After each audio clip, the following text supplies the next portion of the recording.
È una giornata storica perché dopo ormai 13 anni dall'evento sismico rientriamo nel nostro palazzo, quindi il comune torna a casa sua.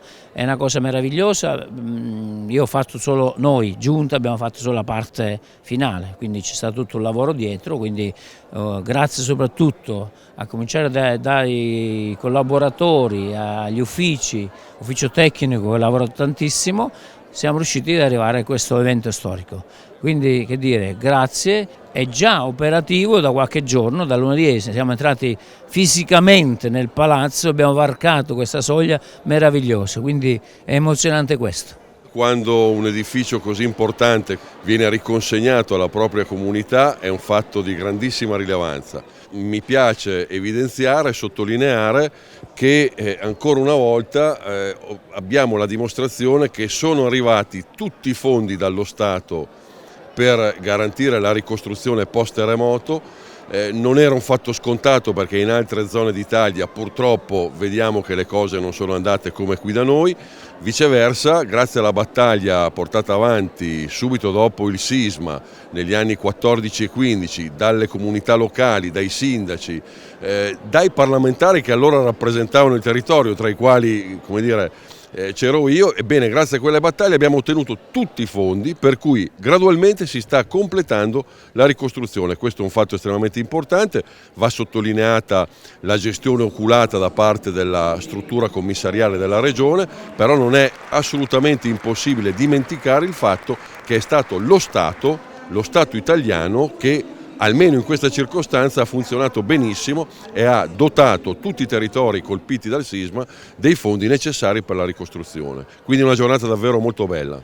Regione Lombardia è stata fondamentale nella riqualificazione e ristrutturazione di questo palazzo con oltre 5 milioni e 500 mila euro di finanziamenti per questo palazzo fantastico della fine dell'Ottocento che resta un patrimonio di Ostiglia. Ben ritrovati cittadini nella vostra casa comunale, granitaria e Ostiglia, grazie a tutti.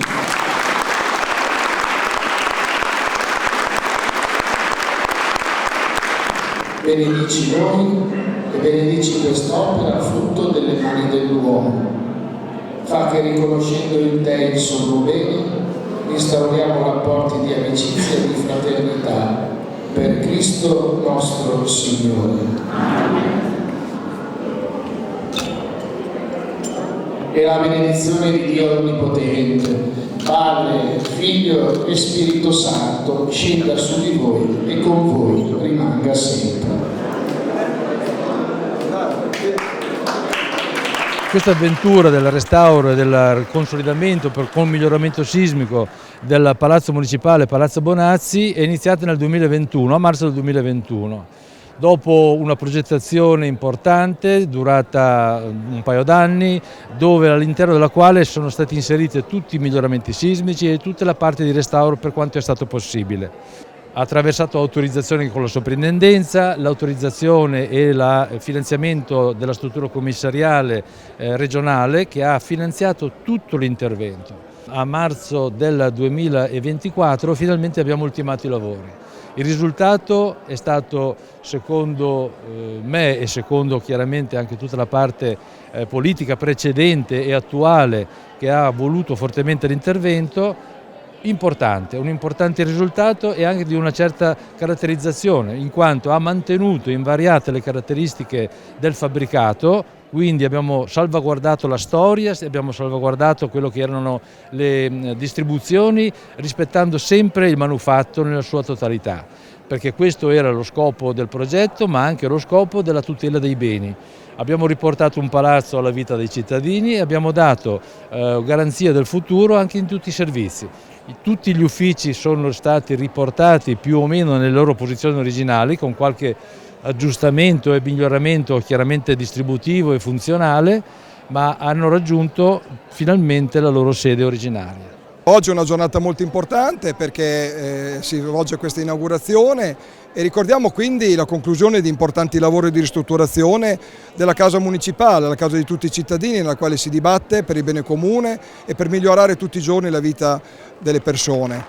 E questa è la dimostrazione che anche nel nostro paese le cose difficili, seppure con il tempo, ma con volontà e determinazione, si possono fare. Ritorniamo a casa anche noi del servizio tutela minori, in nuova veste perché siamo anche un servizio di sostegno alla genitorialità, nel senso che sosteniamo le nostre famiglie attraverso i progetti d'ambito, seguiamo situazioni di rischio e pregiudizio legate ai nostri ragazzi e alle loro famiglie e questo è lo spazio di incontro tra i genitori e i figli dove sono presenti gli educatori del servizio. Quindi siamo contenti anche noi come azienda sociale di tornare a casa. Noi siamo qui con particolare gratitudine in qualità di liceo artistico e il Dipartimento di Scultura con le mie classi, con alcune delle rappresentanti che abbiamo qui, per appunto ringraziare di averci permesso di mettere le opere qui all'interno di questi spazi così importanti. Il messaggio è quello che l'arte crea possibilità, abbatte barriere e soprattutto crea rete, crea connessione tra le persone ed è una connessione che per noi ha particolare valore perché è attraverso il filtro della bellezza, quindi il messaggio che noi diamo è quello di possibilità di bellezza in questo caso. E ringrazio ancora tutti, ma soprattutto ringrazio i miei studenti e le mie studentesse per questa grandissima appunto possibilità di bellezza.